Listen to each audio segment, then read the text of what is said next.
Everyone, my name is Khushi Joshi. Welcome to Learn with me once again. Today in this video, we are going to explore one of the most important concept in English grammar, active passive voice. आज हम जानेंगे कि किसी भी sentence का passive form हम किस तरीके से बनाते हैं. एक्टिव से पैसिव बनाने के लिए आपको टेंसेस का नॉलेज होना ज़रूरी है. तो चलिए स्टार्ट करते हैं. उससे पहले कुछ इम्पॉर्टेंट जो रूल्स हैं वो मैं आपके साथ डिस्कस करूँगी. जब हम एक्टिव से पैसिव बनाते हैं ना किसी भी सेंटेंस का, तो प्रोनाउन भी चेंज होते हैं. ठीक है, प्रोनाउन जब चेंज होते हैं, जैसे मैंने बोला आई आपका चेंज होता है मी में, एंड वी चेंज होता है अस में, एंड दे चेंज होता है दैम में, और आपका जो यू है, यू चेंज नहीं होता और इट चेंज नहीं होता, और जो आपका शी है वो चेंज होता है हर में, एंड आपका ही चेंज होता है हिम में. ठीक है, तो आपके प्रोनाउंस है जो चेंज होते हैं. तो चलिए स्टार्ट करते हैं. एक्टिव वॉइस में क्या होता है ना, जो एक्टिव वॉइस में जो सब्जेक्ट होता है वही डूअर होता है. एक्टिव वॉइस में सब्जेक्ट क्या होता है, डूअर होता है. तो मैंने लिखा सब्जेक्ट क्या होता है, एक्टिव वॉइस में डूअर होता है. ठीक है, एग्जाम्पल के लिए मैंने लिया टीचिंग इंग्लिश. ओके, मैं इंग्लिश पढ़ा रही हूँ. तो यहाँ पर जो इंग्लिश कौन पढ़ा रहा है, आई, मैं पढ़ा रही हूँ. इसका मतलब जो सब्जेक्ट है यहाँ पर डूअर है. डूअर का मतलब क्या होता है, डूअर का मतलब ये होगा जो उस काम को करेगा. सेंटेंस में जिस एक्शन की बात हो रही है, जो एक्शन करता है वही आपका डूअर होता है. तो यहाँ पर आप देख सकते हैं आई एम टीचिंग इंग्लिश. तो यहाँ पर पढ़ा कौन रहा है, आई. इसका मतलब यहाँ पर आई क्या है, सब्जेक्ट है. तो यहाँ पर सब्जेक्ट ही डूअर है. बट पैसिव वॉइस में ऐसा नहीं होता. पैसिव वॉइस में क्या होता है ना, पैसिव वॉइस में आपका सब्जेक्ट डूअर नहीं होता. ठीक है, जैसे मैंने आपको एग्जांपल दिया था आई एम टीचिंग इंग्लिश. अब इसका मैं पैसिव फॉर्म कैसे बनाऊंगी, मैं बोलूँगी English is being taught by me. Okay, English is being taught by me. तो यहाँ पर सब्जेक्ट क्या है, इंग्लिश है, और पढ़ा कौन रहा है, मैं. इसका मतलब यहाँ पे सब्जेक्ट एंड डूअर सेम नहीं है. ठीक है, इस वजह से हम कह सकते हैं कि पैसिव वॉइस में सब्जेक्ट डूअर नहीं होता. ठीक है, तो चलिए स्टार्ट करते हैं. डेफिनेशन आप यहाँ पर देख पा रहे हैं, active voice there is a direct relation between the subject and verb, but in passive voice an object is more important than a doer. Active voice में क्या होता है, सब्जेक्ट एंड वर्ब के बीच में डायरेक्ट रिलेशन होता है. जैसे मैंने बोला मैं पढ़ा रही हूँ, पढ़ा कौन रहा है, मैं. इसका मतलब जो एक्शन हो रहा है, यानी कि जो वर्ब है और जो सब्जेक्ट है, उन दोनों के बीच में डायरेक्ट रिलेशन है. बट पैसिव वॉइस में आप देख सकते हैं कि पैसिव वॉइस में ऑब्जेक्ट ज़्यादा इंपॉर्टेंट होता है देन अ डूअर. ठीक है, सब्जेक्ट से ज़्यादा इंपॉर्टेंट उसमें ऑब्जेक्ट होता है. Example, she is cleaning the house. ठीक है, she is cleaning the house. अब इसका पैसिव फॉर्म कैसे बनेगा, द हाउस जो ऑब्जेक्ट है उसको हम स्टार्टिंग में लिखते हैं. इसके बाद हाउस यहाँ पर आपका सिंगुलर है, इस वजह से हमने हेल्पिंग वर्ब यूज़ करी, सिंगुलर हेल्पिंग वर्ब यूज़ करी इज़, और बीइंग ऐड किया, और clean. We will always use verbs third form. ठीक है, हम V3 यूज़ करते हैं जो कि आपका क्लीन्ड है bye her. The house is being clean bye her. Okay, तो ये आपका पैसिव फॉर्म था. एक्टिव में जो स्ट्रक्चर होता है ना, एक्टिव में स्ट्रक्चर क्या होता है, subject, verb and object, simple. ठीक है, बट पैसिव में क्या होता है, पैसिव में जो आपका ऑब्जेक्ट है, आपका ये वाला जो ऑब्जेक्ट है यहाँ पर आके सब्जेक्ट बन जाता है, और अब जो हेल्पिंग वर्ब आएगी वो उस ऑब्जेक्ट के अकॉर्डिंग आएगी. ऑब्जेक्ट अगर सिंगुलर होगा तो हेल्पिंग वर्ब सिंगुलर आएगी, ऑब्जेक्ट इफ़ प्लूरल होगा तो हेल्पिंग वर्ब प्लूरल आएगी, और वर्ब थर्ड फॉर्म हम ऑलवेज यूज़ करेंगे, एंड बाय, एंड लास्ट में हम सब्जेक्ट लिखते हैं.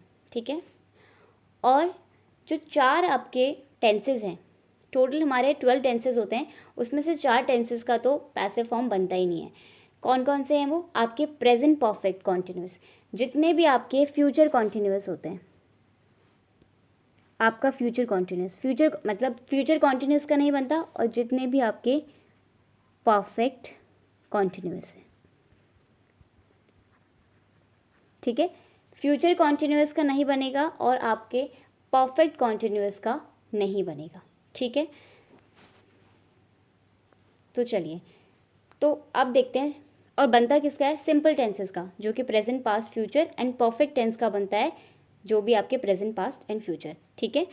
चलिए, एक्टिव आप यहाँ पे देख पा रहे हैं, स्ट्रक्चर मैंने आपको बता दिया। प्रेजेंट इंडेफिनिट की बात कर लेते हैं।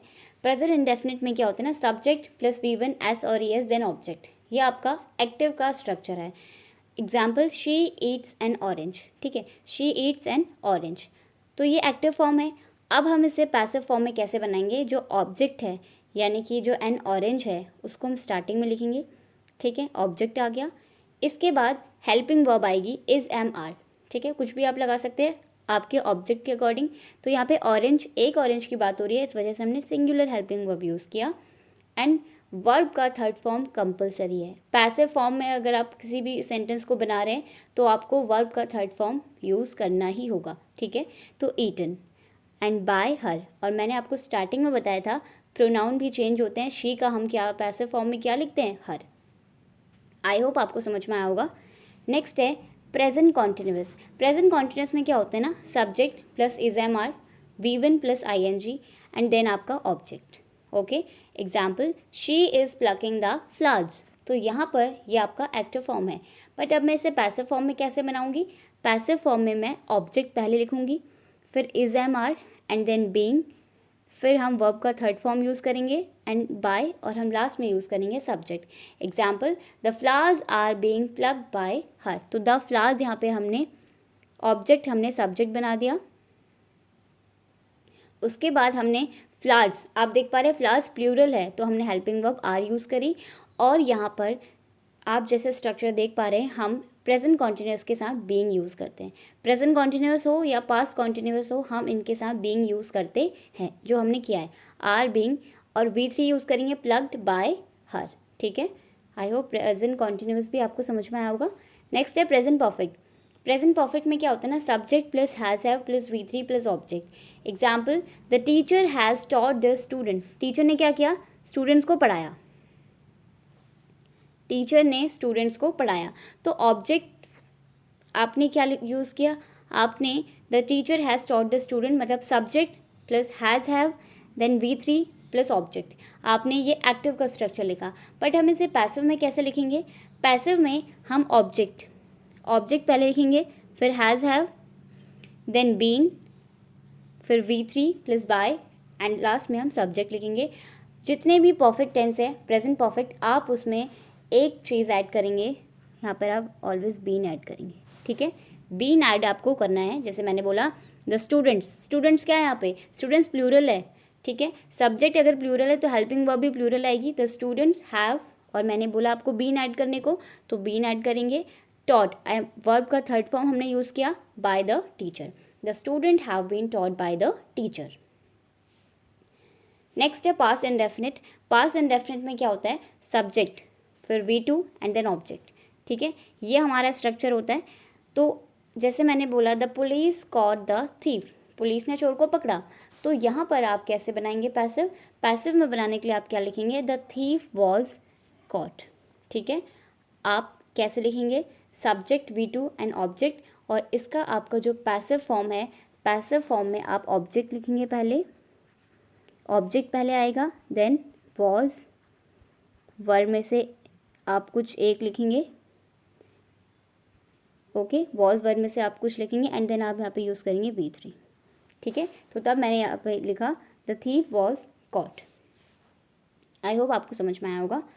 तो नेक्स्ट है पास्ट कॉन्टिन्यूअस। पास्ट कॉन्टिन्यूअस में जो subject was were plus V1 plus ING, ठीक है, and then object. Example, they were watching a movie, ठीक है, वे मूवी देख रहे थे।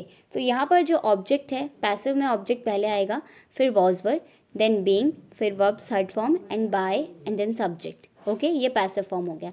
एग्जाम्पल, मैंने ऑब्जेक्ट पहले लिखूंगी अ मूवी, वॉज वर्ब में से मैं वॉज यूज़ करूँगी क्योंकि एक मूवी की बात हो रही है, एंड मैंने आपको बताया कॉन्टिन्यूअस है तो बीइंग यूज़ करना है, और वर्ब का थर्ड फॉर्म यूज़ करना है वॉज्ड, एंड आपको मैंने बताया था जो दे है उसका हम देम लिखते हैं। तो आई होप आपको समझ में आया होगा। तो हमारा जो सेंटेंस बना वो क्या बना, हमारा सेंटेंस बना a movie was being watched bye them. ठीक है, ये आपका सेंटेंस का जो भी पैसिव फॉर्म था आपने बना लिया। अब है पास्ट परफेक्ट। पास्ट परफेक्ट में क्या होता है ना, पास्ट परफेक्ट का स्ट्रक्चर होता है एक्टिव का subject plus had plus V3 and then object. Example, I had not seen the Taj before, मतलब मैंने ताज नहीं देखा था पहले। ठीक है, इसका मतलब ऑब्जेक्ट आपका स्टार्टिंग में आएगा क्योंकि आप पैसिव फॉर्म बना रहे ऑब्जेक्ट, उसके बाद आप हैड यूज़ करेंगे, देन बीन। मैंने आपको बताया जितने भी परफेक्ट है आप उसमें बीन ऐड करेंगे। ठीक है, तो हैड बीन, इसके बाद वर्ब का third form and then by, और लास्ट में हम लिखेंगे सब्जेक्ट। तो क्या बन गया, the Taj had not been seen by me before. तो हमने, आप देख सकते हैं, ऑब्जेक्ट पहले लिखा, मतलब जो ऑब्जेक्ट था हमने उसको पहले लिखा, फिर हमने बीन ऐड करा क्योंकि हमारा परफेक्ट में सेंटेंस चल रहा था। इसके बाद हमने वर्ब का थर्ड फॉर्म जो कि हमारा क्या है, सीन, वो यूज़ किया। ठीक है, बाय मी बिफोर। और आई का जो प्रोनाउन जब हम चेंज करते हैं तो आई किस में चेंज होता है, मी में। ठीक है, नेक्स्ट है फ्यूचर इंडेफिनिट।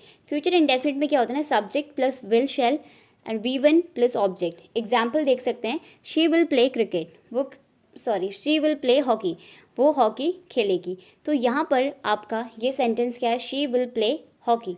तो यहाँ पर आपका जो ऑब्जेक्ट है वो स्टार्टिंग में आएगा जब आप पैसिव फॉर्म बनाएंगे, फिर आप विल या शैल ऐड करेंगे, और कंपलसरी है आपको बी ऐड करना। जब पैसिव में आप बनाते हैं तो आप बी ऐड करते हैं, और वर्ब का थर्ड फॉर्म, हम स्टार्टिंग से बात कर रहे हैं कि हमें वर्ब का थर्ड फॉर्म यूज़ करना है, and then by, and last में हम सब्जेक्ट लिखेंगे। तो क्या हो जाएगा, ऑब्जेक्ट पहले लिखते हैं, तो हॉकी ऑब्जेक्ट है, ऑब्जेक्ट विल, और उसके बाद हम यूज़ करेंगे बी, जो मैंने आपको बताया था, विल बी प्लेड। प्लेड आपका वर्ब का थर्ड फॉर्म है, इस वजह से हमने यूज़ किया बाय हर, और हमने शी का क्या कर दिया, हर लिख दिया यहाँ पर। ठीक है, आई होप समझ में आया होगा। नेक्स्ट है फ्यूचर परफेक्ट। फ्यूचर परफेक्ट में subject plus will shall and then have V3 object. ठीक है, example, Sheela will have won the contest. तो यहाँ पर आपने देख सकते हैं ये एक्टिव का स्ट्रक्चर है, तो पैसिव में क्या करेंगे, पैसिव में हम ऑब्जेक्ट पहले लिखेंगे, विल शैल, अब हैव आया है इसका मतलब बीन तो आएगा ही। ठीक है, हैव के साथ बीन ऐड करना है, तो V3 हमें यूज़ करना है इसके बाद, फिर बाय एंड सब्जेक्ट। ये आपका पैसिव का स्ट्रक्चर है। Example, the contest will have been won by Sheela. आप यहाँ पे देख सकते हैं कॉन्टेस्ट आपका ऑब्जेक्ट था, हमने इसको सब्जेक्ट में लिखा, इसके बाद हमने विल यूज़ किया, हैव हमने यूज़ किया, इसके बाद हैव के साथ हम पैसिव में बीन लगाते हैं, तो हमने यहाँ पर आप देख सकते हैं बीन ऐड किया, फिर हमने वर्ब का थर्ड फॉर्म वॉन, वर्ब का थर्ड फॉर्म हमने वॉन यूज़ किया, एंड बाय शीला। तो समझ में आया होगा, आई होप आपको वीडियो पसंद आई होगी। इफ़ वीडियो पसंद आई है तो लाइक शेयर एंड सब्सक्राइब। मिलते हैं नेक्स्ट वीडियो में, तब तक के लिए थैंक यू सो मच।